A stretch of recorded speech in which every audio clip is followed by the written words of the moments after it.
Welcome to the In-Betwixt and In-Between. This is Leadership Limbo, a podcast aimed at helping middle managers and their supervisors embrace the discomfort and power of leading themselves and others in the midst of it all. We blend real insight with practical tools to help you lead with self-awareness, purpose, and influence wherever you are on your leadership journey. I am John Clark, one of your co-hosts today. I'm joined by my good friend and co-host, Josh Hugo, and shortly excited to introduce a guest of ours, Dr. Aaron Griffen, and I'll share a lot more on him in a minute. Josh, happy Thursday. How's it going? Yeah, How are you? I'm good. Yeah, I'm good. Spring is in the air here in Denver, and it's actually about to feel like summer. It's going to be in the 80s. March Madness starts today. Going to go to a little March Madness kickoff You're party today. you're underplaying the first four people. They already started on Tuesday. So. They did. Miami of Ohio won. Did they win? Okay. Yeah. That would have been almost tragic. They were 37-1 and then 31. losing Yep. They won. Yeah. Their first game. Doing okay. How about you, John? Doing great. Yeah, summer's in the air, maybe, or summer. I said summer because it feels like summer. Yeah, it feels like summer. It's a little warm for my spring taste, but that's been the case since about January. I feel like I've had mild sweat just like since January. It's just been kind of warm here. We didn't get the typical cold. No.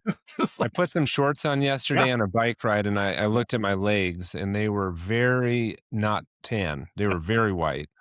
I need to get outside more. I like that you act like they're ever really that tan, though. Is that the case? Like, I don't know that they are. By the end of the summer, they're not just completely white.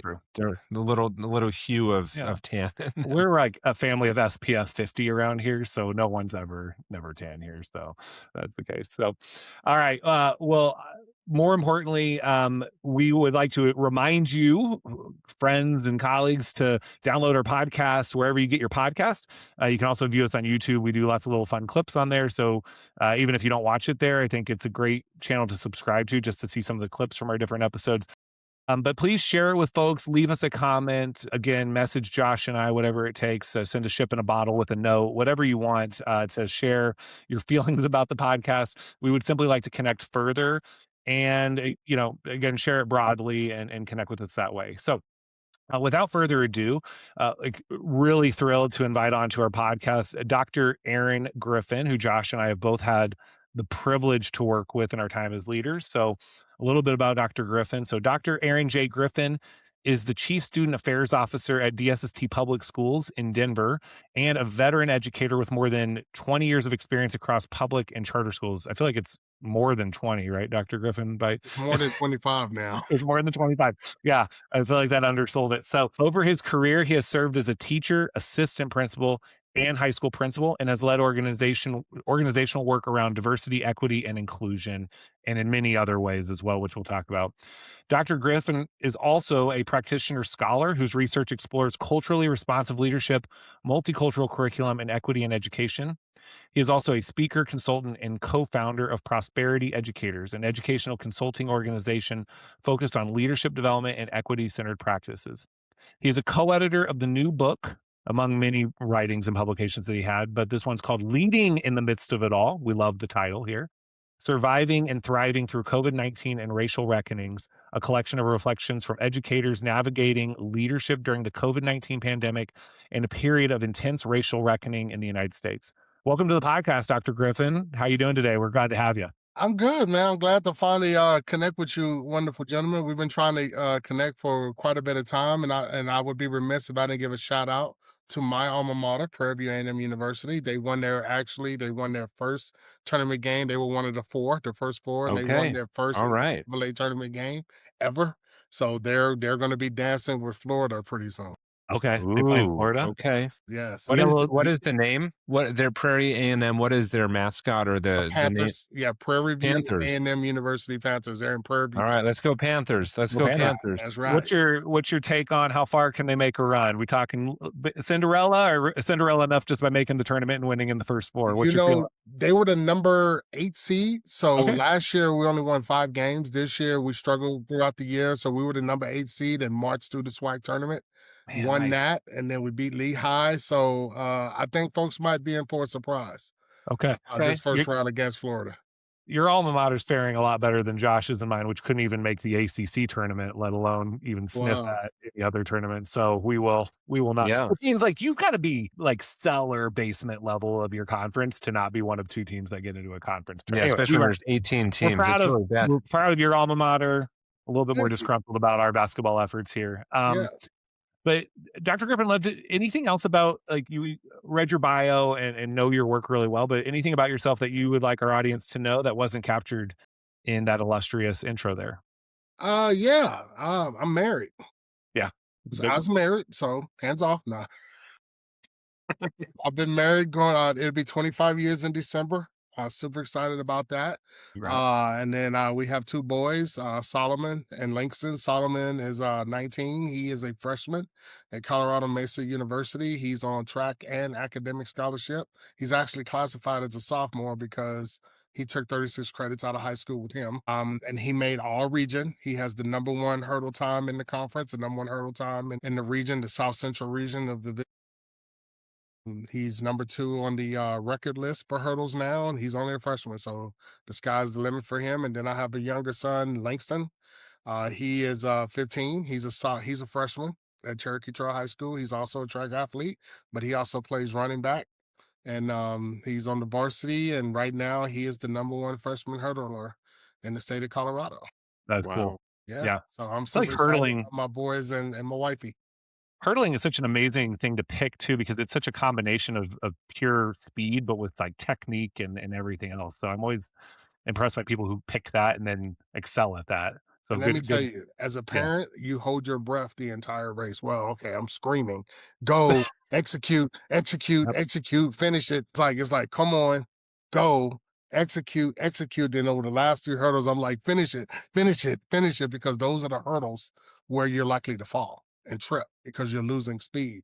So it's always like very nerve-wracking right before, because any given day, a person can hit a hurdle. It doesn't matter how great they are, you can hit a hurdle. And if you hit the hurdle the wrong way, you can go down. So it's always like, it's very tense right before a hurdle race. Yeah. What people don't know about being a parent of a track athlete is that the ratio of time spent watching your kid running and the amount of time spent standing around is probably 0.05% watching the run and 99.95% standing around. Yeah. And so my kids and Aaron's kids have overlapped at a number of events, and there's just a lot of time standing around. And Yes. so it's a good chance to connect with other adults and meet other people. But man, it can really wear on you, especially when it's 105 degrees outside. And your child runs the first race and the last race. That's right. That's always how it goes. Because my son runs the 110 hurdles, that's the second race, and the 300 hurdles, which is like the third to last race. And I'm like, Yeah. can you do something in the middle? So Saturday, he's going to run the 4x1 because he's pretty fast. So at least we'll have a race in the middle. But you're right. That's what, 40 seconds, 15 seconds, and then another 40, so maybe 2 minutes. 2 minutes of, and then him running, 8 to 10 hours of time there. But just sitting there, I feel like we could do a whole episode just on like the metaphors between leading and track events, whether as a bystander or participating. And even when you were talking about the go, finish, I was like, I feel like Dr. Griffen had said that to me at some point in my own career, where he was like, come on, go and finish. You got this. So I feel like the way that you coach your son in that moment, I've seen you as a leader kind of do that as well. Awesome. And so it's pretty cool to hear you talk that way, because you can tell a lot about a person when we give them that, like, tell us a little bit more about yourself, and the fact that you ground it in your kids and your family and your relationships, I think also is what I've seen in the way that you lead others. So I think we're thrilled to get to have you and for people to learn from you today. I'll get us going here. We want to talk a little bit about your leadership journey. We're obviously really excited to get into your book that really fits in with a thread we've been talking about here about leading amongst like difficulties. And so we're real excited to kind of get into that. But you've served as a teacher, assistant principal. Now you're the chief student affairs officer at DSST, which we also know has evolved in your time there, which we're excited to talk about too. Tell us what pulled you into leadership and education, and talk to us a little bit about that journey and what you've learned along the way and where you are now. Yes. So what pulled me into the leadership and education was my very first month as a 7th grade English teacher back in 1999. I'm going through our onboarding process in Audi and ISD. I'm looking at the curriculum in Texas. We call them the TEEPS, the Texas Essential Knowledge and Skills. So that's the name of the curriculum, unless it's changed since I moved. But that was the name of the curriculum when I left 10 years ago, well, almost 12 years ago from Texas. And I'm looking through the curriculum and I'm looking through the district curriculum. And coming from a historically Black college and university, the way we're taught in an HBCU, at least I can say at Prairie View A&M, again, shout out to Prairie View, is that it's very immersion centered. It's not separated, even though we have English lit and we have American history and we have African American history and things like that. In the curriculum, it's a blend. It's very culturally responsive, it's very culturally relevant, and it's not separated. So even though I'm in an African American history course, I'm still learning about what's happening outside of the African American community at the same time. So it's not segregated. Well, I get into the curriculum and it says traditional curriculum. Like we got to have during the 5th 6 weeks or the 6th. Back then we did 6 weeks. And it was like the last 6 weeks we do traditional English literature. And I looked and there were no authors and no subjects that matched the students in my classroom, because I'm in a school that's over 70% Latino. So I'm wondering why in the district is like 60% Latino. And I said, why is all the curriculum centered towards English literature? It wasn't even American lit. Like we were supposed to talk about English authors. So I struggled a bit with that. And I said, how am I going to change this? And I thought to myself, oh, I know how I'm going to change this.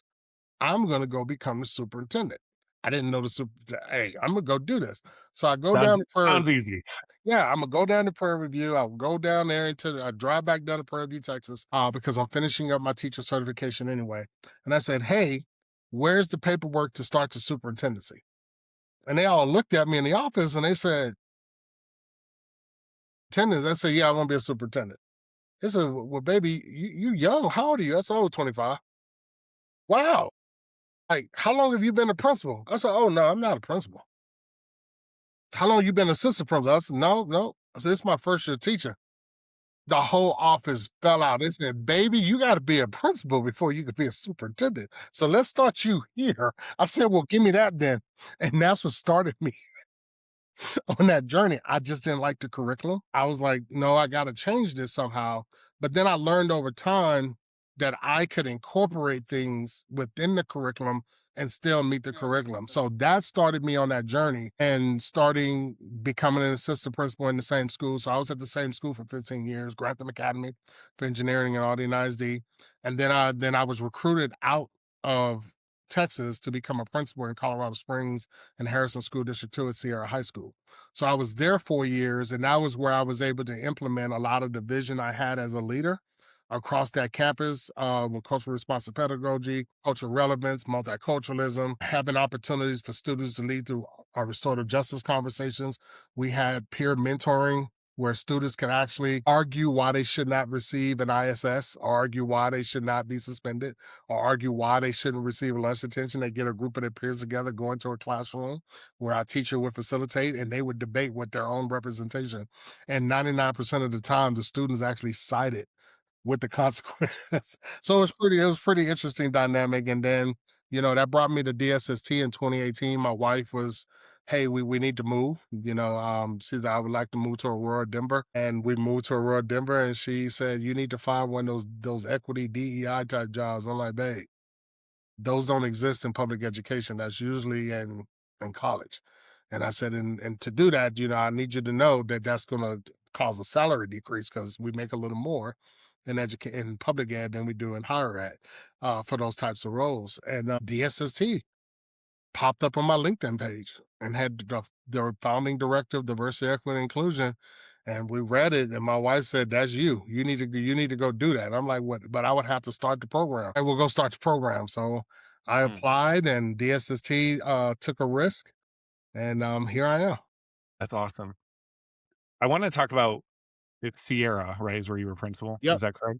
I remember vividly, and maybe Josh does too, but in working with you, I always felt like really connected to someone who was obviously grounded in both the work of equity, but I think had seen firsthand the challenges of like schools in general. So I always felt like you did a great job of helping to marry the day-to-day realities with the ideal state of where we knew we needed to get for our kids. And so what were some of the you talk about all the things you did at Sierra. Tell me about just one of the bigger challenges you knew coming into that school that was something you wanted to change, and what did you do to shift it? Like, how did you get your staff to make those changes? Mm, Well, there were a couple of issues. I was a seven freshman, 9 years. So the first thing I wanted to do is not be a one and done principal.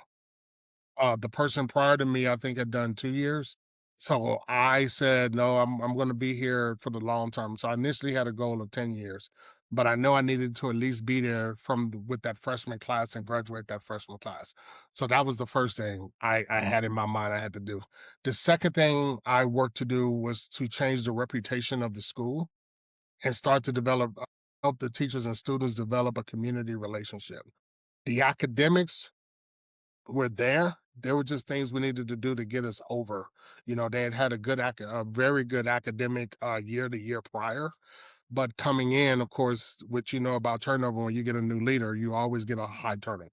So I lost a whole lot of staff, had a whole lot of brand new teachers, had a lot of TFA teachers, Teach for America teachers. It was just a whole lot.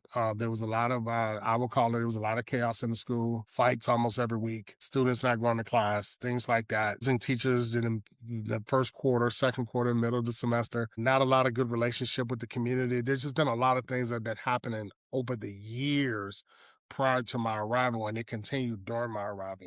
So one of the things, in addition to naming that I'm here for the long haul, because no one believed me.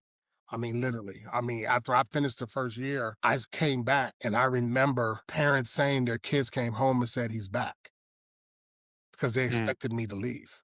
They were like, he's back. And then when I came the third year was my most successful year because that was my third year. And they're like, okay, he's here. So we started working on building relationships between staff and students, started a PD series, a professional development series that I had done previously around cultural responsiveness and cultural relevance and multiculturalism and how to create classrooms that were more inclusive. We started focusing on student voice and student leadership. So a lot of the culture mechanisms and processes that we adjusted over time came from our kids. For example, there was a time where we would suspend students for having an argument in the hallway because it would always lead to violence. So what we did is we stopped doing that because we said if we're going to suspend them just for having an argument, then it becomes habitual. So we stopped suspending students for having arguments. We stopped suspending students for profanity. The only time we were suspending them for profanity was when it was like direct and like threats. It was basically threats. But running down the hallway and screaming "B" and hugging your friend, it was, hey, watch your language. Simple as that. So we stopped consequencing the social norms. People may listen to this and say, well, that's not normal. Yes, it is. You cuss in your own house every day. You don't think your child's gonna go to school and cuss? Kids cuss in the neighborhood all day long. If you know anything about second language learners, that's their BICS, that's their social language. So we Mm. started recognizing social language versus threatful language versus academic language. So we stopped punishing kids for being kids. So when we did that, fights went down. We brought in restorative justice. Now the conflict in the hallways went down. Parties went down, attendance increased. It got to the point to where we can walk in the hallway, and I had some guests from previous years come in, and they say, well, do y'all have school today? And I say, yeah, where are the students? They're in class. They're in class. I say, yes. And I remember having a substitute ask me, I thought this was an advanced placement class. I said, it is. Why are all the athletes in here? Because they're in advanced placement. All students at this school are required to have advanced placement because that became a district thing. So we made it where every freshman, when they started off, us in my sister high school, all freshmen had AP. But even before we did that, we took some of our most difficult children who were having behavior issues and we put them in AP courses because we figured something's not right. And guess what happened? They got in AP and they stopped getting into trouble because now you have a clientele of people who are saying, hey, be quiet. Like we need this happening. So we work to build the culture inside the school. It was us versus everybody. We redid our vision. There was no vision. So we came up, the students, staff, families, we came up with a vision. And that was over a year. And in the next couple of years, we just kept doubling down. Our ninth grade academy had its own like principal with its own counselor. They were situated in that hallway for the ninth graders to make sure the ninth graders were transitioning from ninth to 10th grade. We created an oral history course. Yeah. So students could get into research and scholarship. So we had those students actually published. I published an article out of that, but they published an article and they published a chapter in the oral history book in Texas. They presented at Texas A&M University, their oral history research. So there were these things, we sent a group of kids to Peru in the Amazon rainforest in Iquitos, Peru. So what we were doing is we were trying to bring experience to the students that they'd heard before. We hired teachers who had similar experiences. And one of the things I'm most proud of is that my TFA didn't leave. Yeah, they wanted to stay. Because you know what I did? See, when you're a TFA, unless it's changed, back then, you go whatever subject we hire you, in which we hire you. I was like, no, if this person has an English degree, they're not going to teach math. If they have a math degree, they're not going to teach English. So I put the TFAs in the subject area of their expertise and gave them development and training around that versus just plugging them in. If I had a TFA come through and we didn't have an opening in their area, we didn't hire them. That was just the bottom line. So that's what we did. And a lot of those TFAs, now I've been gone now for 8 years now. I don't know if they're still there, but a lot of them, they were there when I left. Yeah. I think a lot of what I hear from you too in that like series of all the things you did is if somebody stops you at the point of, well, why aren't you punishing kids for that? Well, the point isn't, it's not that the purpose of our school is to stop them from doing the things that we don't want. It's creating the vision for where we want them to be and then allowing them to like get to that, right? So when you talk about athletes and AP classes, when we talk about these trips to Peru, and I think that's even when you talk about your staff, often as leaders in schools or otherwise, when we just focus on how do we get rid of the baseline behaviors and these more, I don't know, just like the bad behaviors versus like how do we elevate you to where we want to be. I'm reading this book called Outlive, which is about longevity in life. And he talks about like the medical profession now has to evolve past treating the diseases that have already set in people and get towards how do we create conditions and lifestyles that help those from ever starting in the first place. And I think it's true of schools or leaders. It's not about how do we stop the things once they're kind of inside of us and the bad things have happened and then we just try to police them or stop them or medicate them or whatever it might be, and Yeah. instead saying, where do we want to go? So I love that, like the image that you've laid out for there.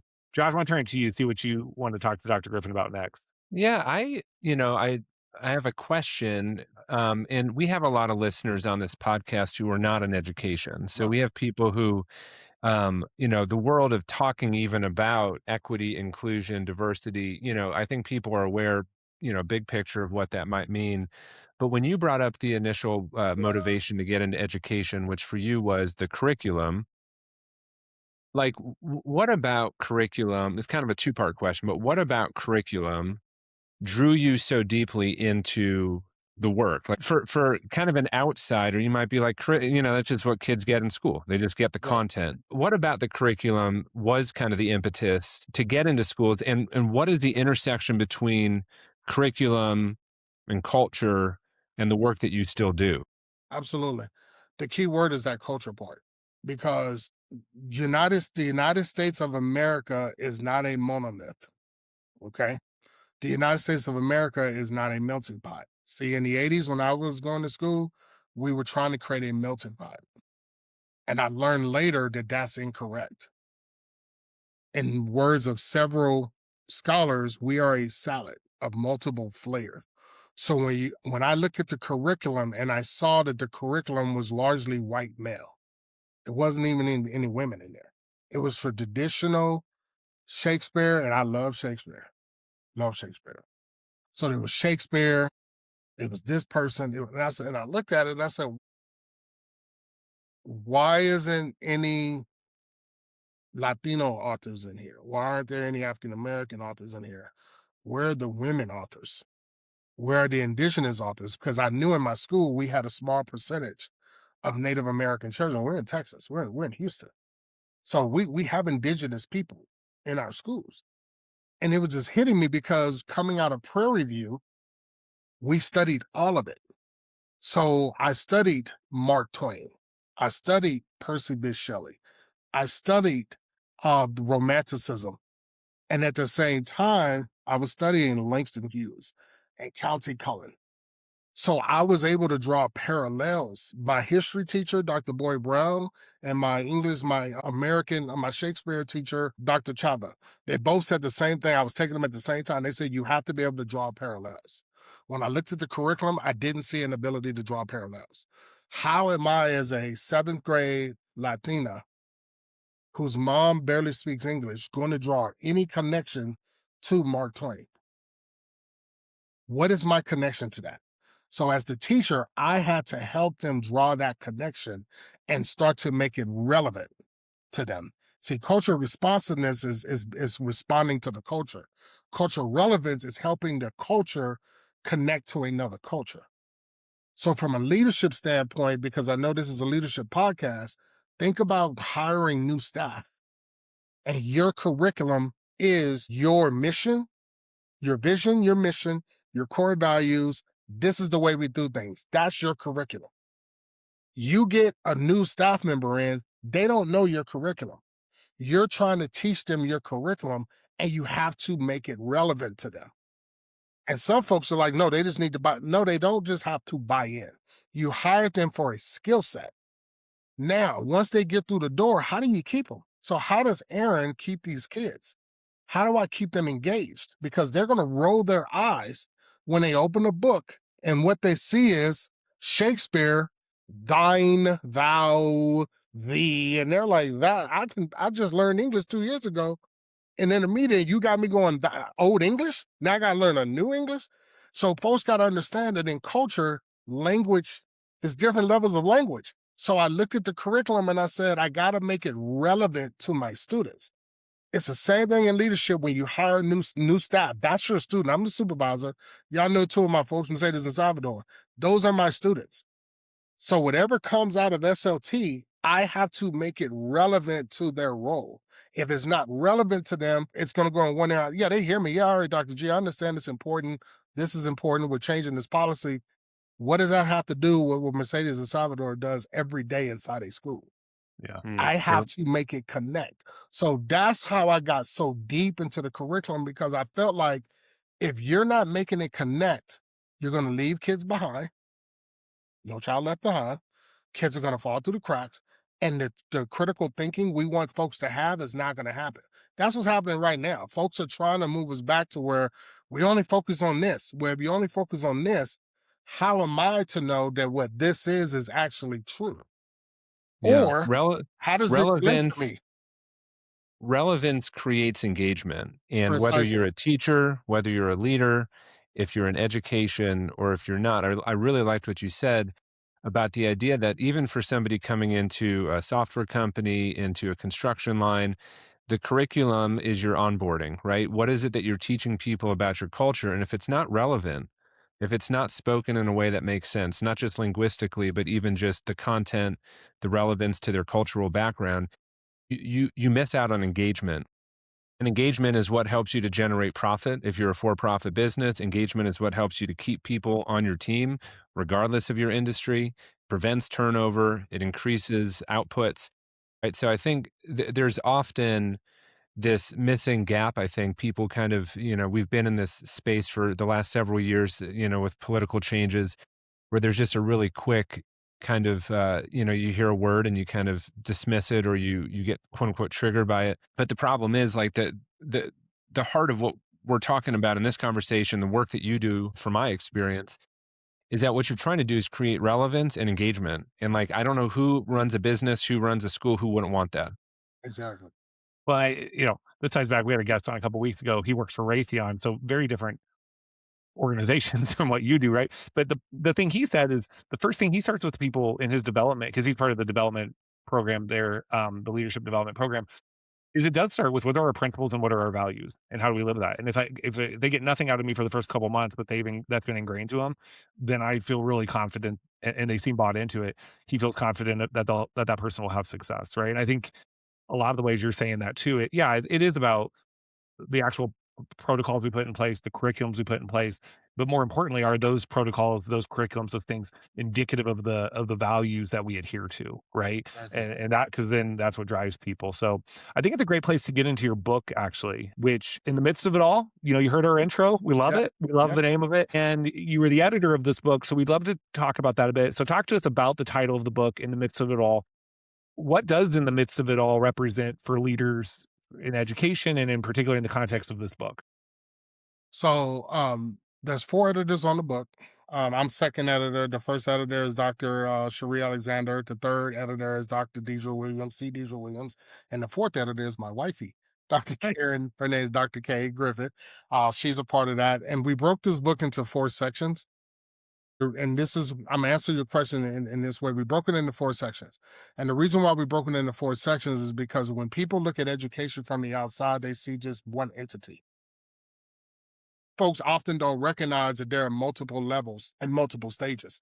So we have the higher ed, which is your beyond high school and your trade schools. And then you have your central office. That's section 2. Section 3 is your school leadership. Section K-12, 4, K-12 school leadership, right? School leadership, that's counselors, that's deans, Okay. That's all the folks who are outside of the classroom. And then section 4 is the people who are actually in the classroom delivering instruction to our kids, okay? So we broke it into 4 sections, okay? So when we say leading in the midst of it all, that means in the midst of all the chaos, the complexity, the unknown, the uncomfortable. To be a leader, you got to get used to being uncomfortable. We got folks who got into leadership. I remember we were in Texas, we were talking about this. And you got folks that'll say, well, I'm a born leader. And my wife would say, no, you're not, you were born crying. She would always say that in class to defend somebody, like, no, you were born crying, which is true, because this whole thing about born leaders sets up a hierarchy that only certain people are meant to be leaders, even when they're horrible. Well, that's a born leader, then why are they failing? Well, because, there's external. No, if that's a born leader, they should be a born good leader. How come we don't have any born good leaders? You see what I'm saying? So when we talk about in the midst of it all, we're talking about everything. And when you read this book, you will see multiple scenarios that played out all at the same time. For example, before we came up with the title of this book and we were considering it, I had written an article for the Forest of the Rain Productions. It's an online article platform. And I talked about the soul of the nation. And I mentioned that the soul of the nation is teachers. Lee Iacocca, what did he say?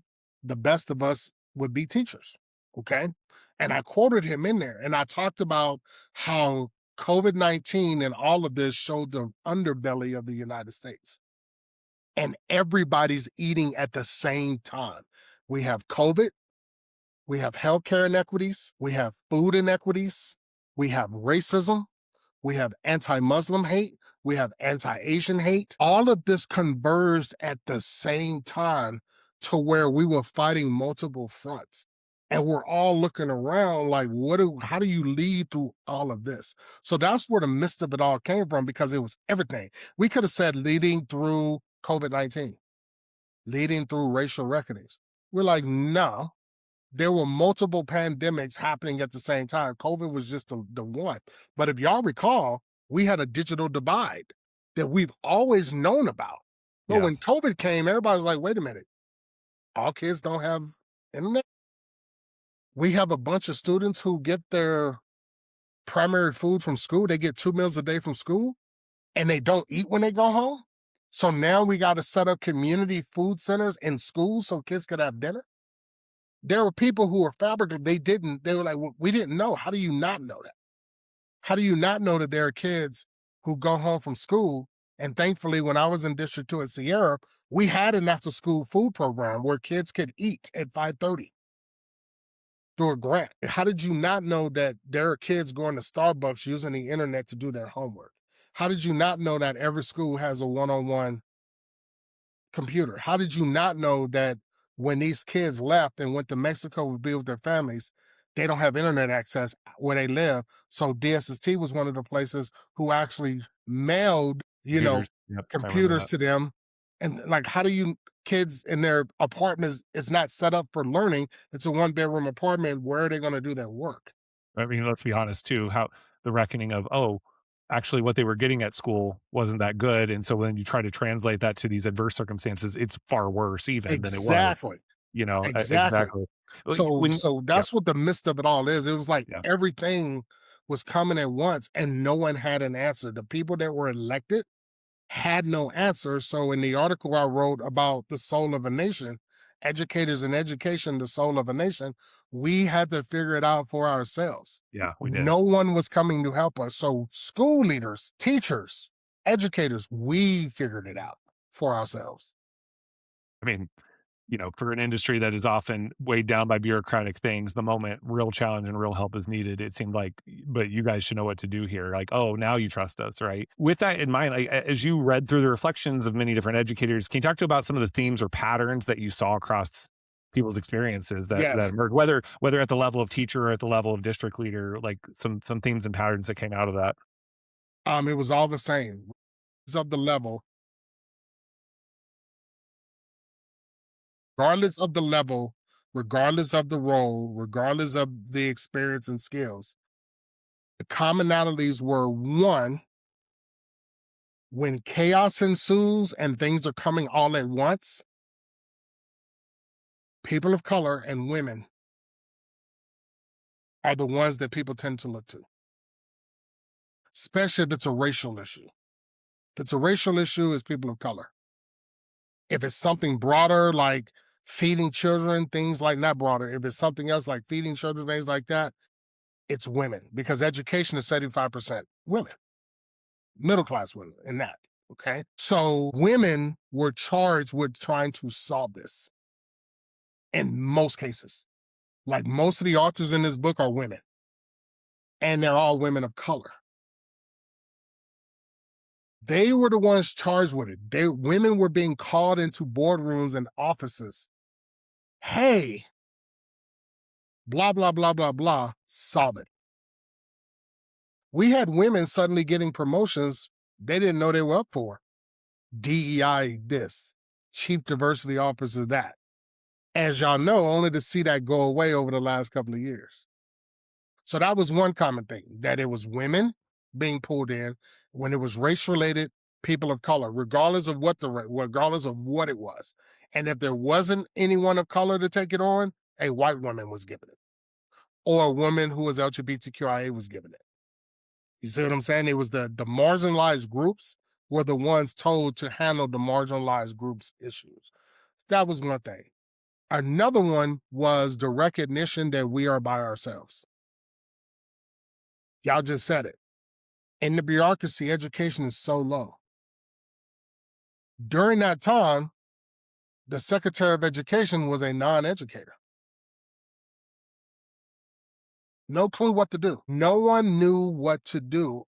And then educators had to come together, form a coalition across school districts, and figure this out for ourselves. So once again, we were reminded that when the country is in chaos, the first thing they do is blame education. The second thing they do is have us fix it ourselves. Thirdly, all of these talk about the impacts of comfort and discomfort. Folks were so focused on getting back to normal that folks recognized that, wait a minute, this is normal to us. This isn't normal to you. Because y'all kept hearing people say, we just got to get the country back to normal.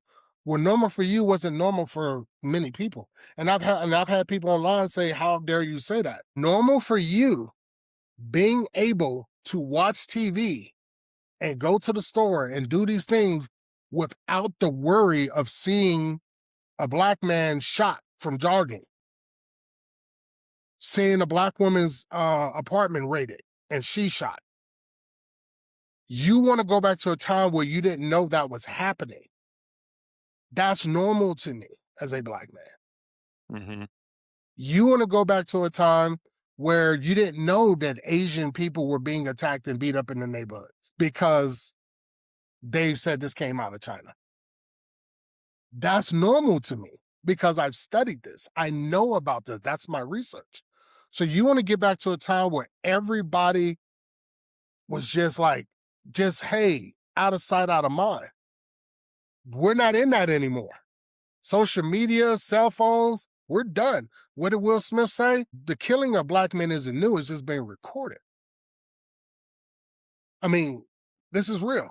So it's also so this idea that now everyone is being brought into the midst of it all. It's not, it's like we're leading everybody's brought into yeah, the like now you all know it.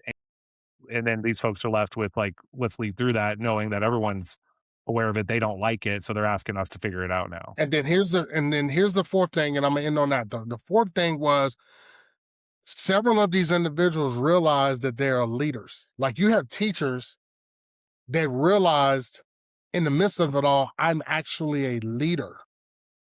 You had leaders recognize how much more powerful and influence they have as a leader. You had folks that didn't realize how much influence they actually have and impact they have and how much power they have.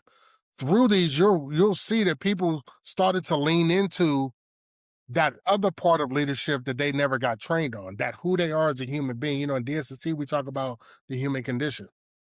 A lot of people lean into the human condition. So at the end of each chapter, you see recommendations. Like, if I was to do this again, here's what I would recommend you do, which is why this book is timely, because we're in a similar scenario right now. People aren't drawing the parallel. No, we're in a similar scenario. We're in a situation where there are some communities that they're running out of food right now. It's just not everywhere all over the news. Gas prices are going up. There's a lot of things happening. There's a pending World War III, people are saying. So right now, there's a whole lot happening.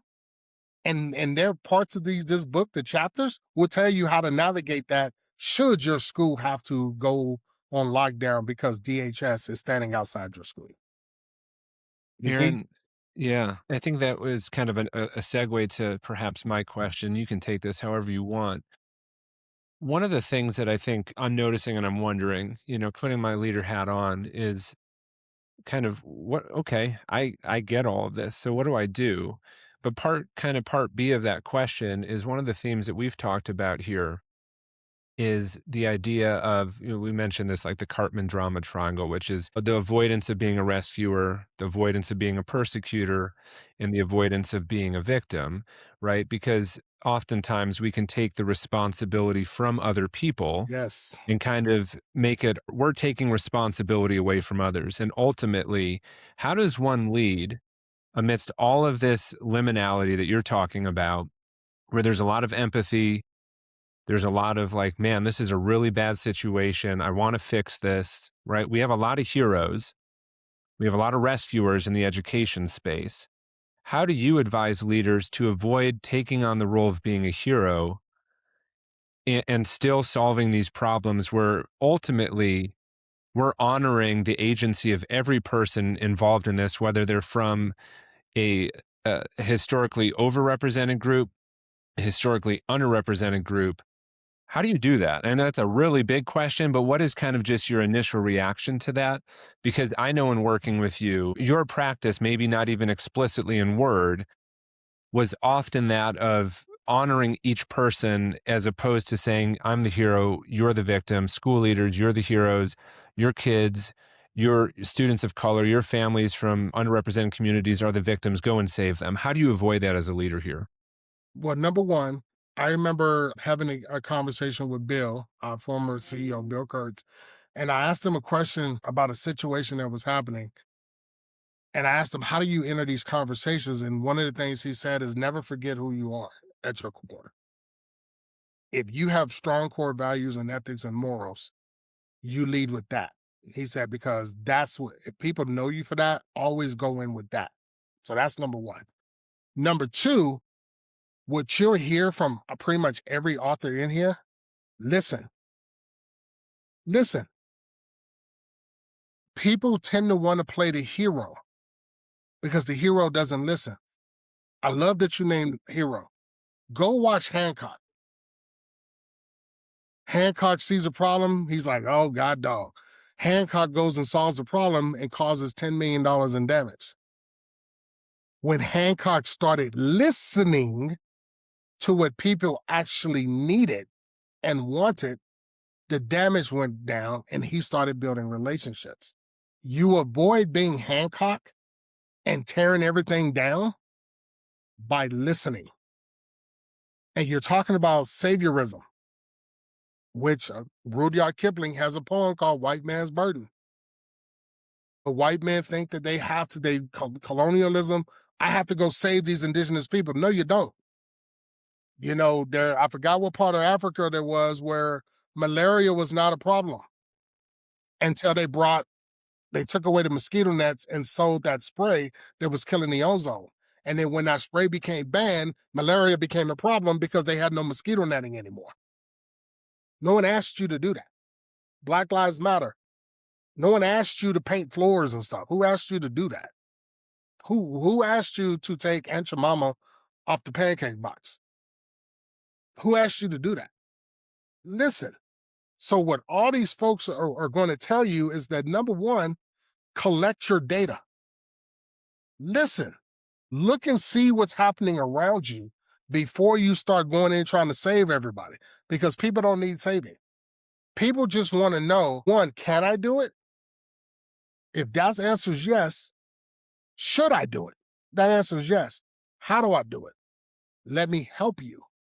If I don't know what to do, let's collaborate and let's talk about how I can help you. And if we don't know, let's go get somebody else who can help you. If we don't know, let's go get. It has to be a collaborative effort moving forward, and you have to go slow to go fast. We just got to get back to normal. It's 2026. COVID-19 occurred in the spring of 2020. Guess what? We're still feeling the repercussions of COVID-19. We have not returned to normal. We won't return to normal. This is what it is, folks. So now, as you continue to fully answer your question, Josh, to avoid being the hero, you got to go ahead and be the sidekick to the people who are trying to solve their own dilemma. You want them to have agency? Be their sidekick. Be their cheerleader. Be their fan. Offer them the things that they don't know they need by asking questions and being curious, and DSST curiosity. Hey, Josh, what do you think about blank?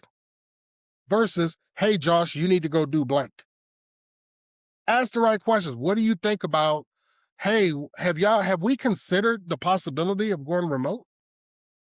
Versus, we need to go remote. Have we considered IEPs for special education students, because going remote is not in the IEP? Liz Caffrey asked that question. Hey, have we considered what the impact this has on our students with disabilities? And do we have a process for getting these IEPs done? No. Uh-oh. Guess what? We got to help Liz schedule IEPs. Liz, tell us what to do. Yeah. See, and I'm dropping names because I was in the calls and I'm listening and I'm just looking around like, this is amazing. Like, wait a minute, I didn't even know. We got to go virtual? I'm like, yeah, that's right. We got to do IEPs. Oh, by the way, we have second language learners who are required to have certain minutes. How are we going to ensure that in a virtual environment, those second language learners are getting their acceleration plans in the virtual environment? We need to find a curriculum that does that. Oh, UD. And that came from you asking questions, and it came from leaders pausing a little bit to be curious, as opposed to saying, hey, there's all these disadvantaged groups. I have the solution. Let's go solve it.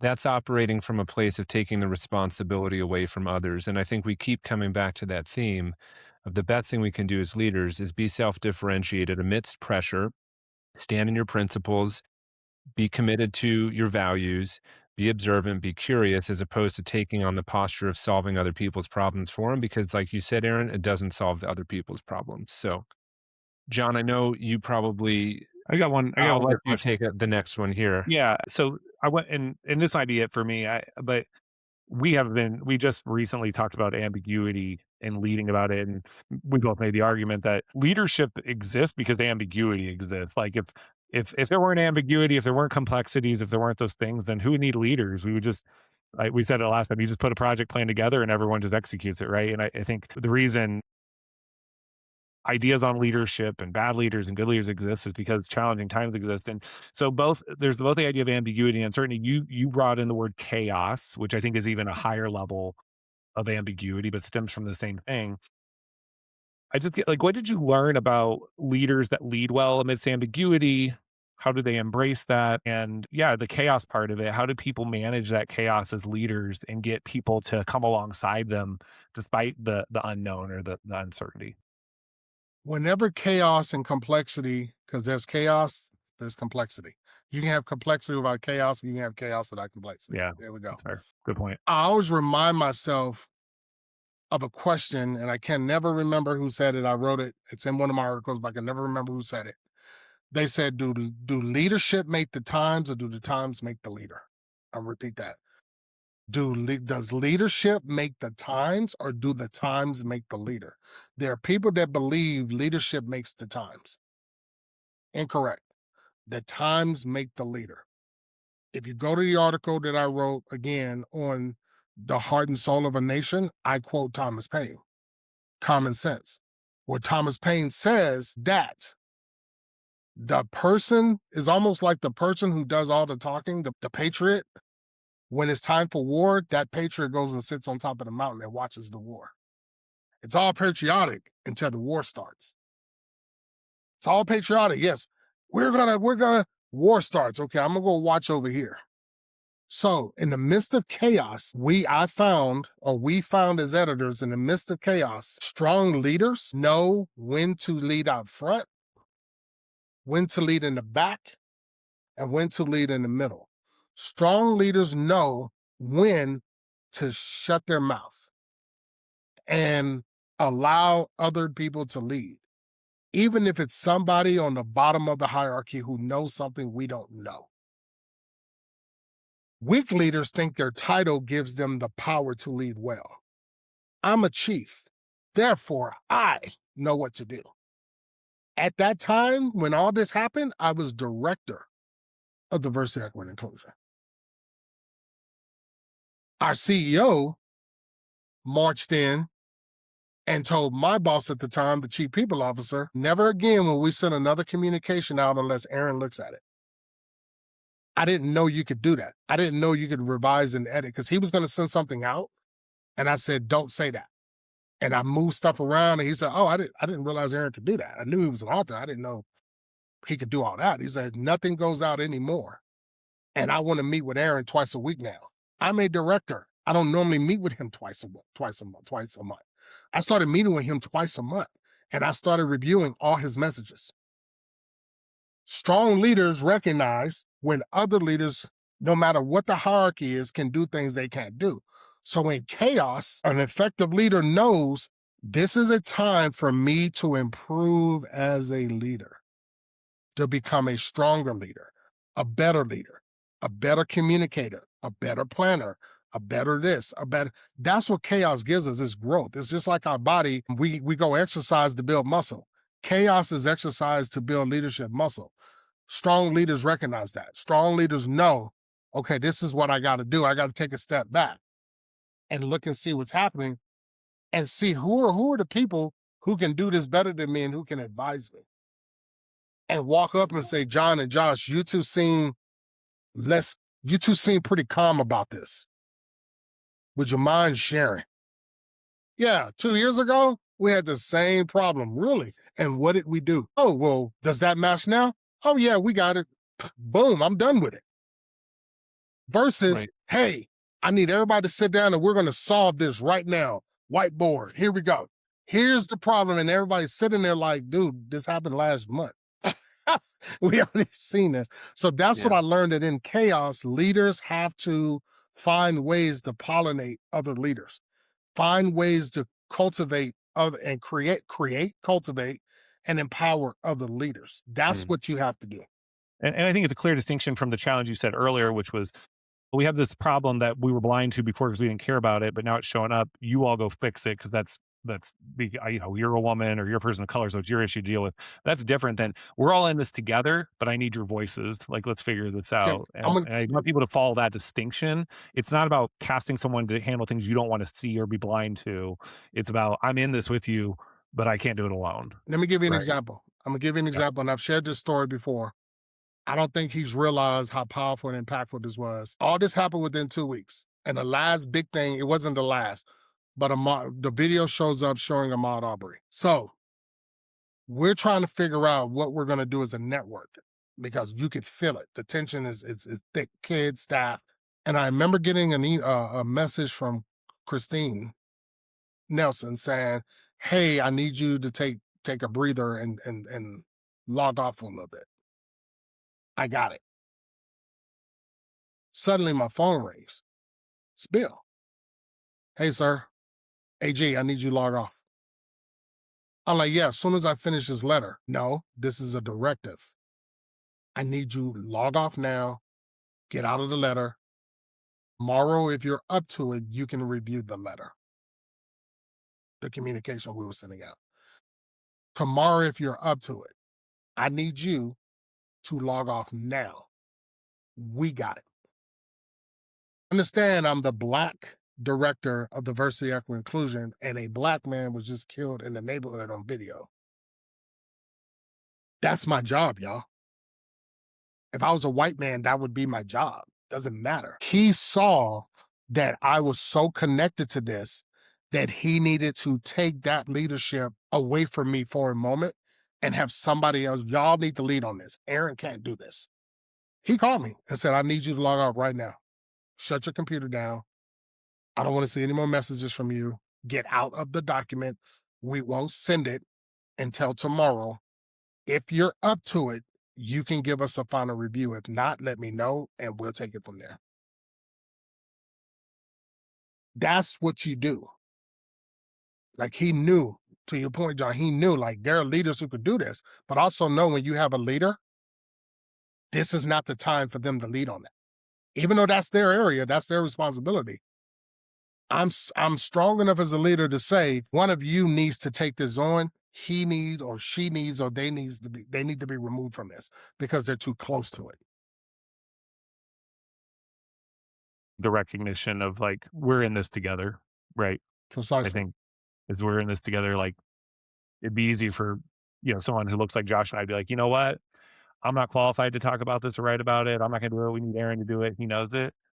But that's just passing the buck. Again, I think one thing in our conversations about ambiguity and talking to you is sometimes it's your willingness to wade into it and to recognize it and to say, this is tough.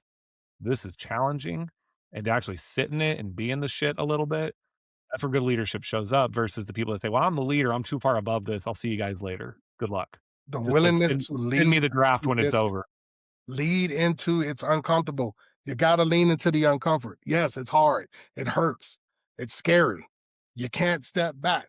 Sometimes you get folks who they take their hands off and they looking, no, you got to lean in because you have to. Otherwise, we're all going to lean out and the problem's not going anywhere until somebody takes a risk and leans in and dares to be wrong.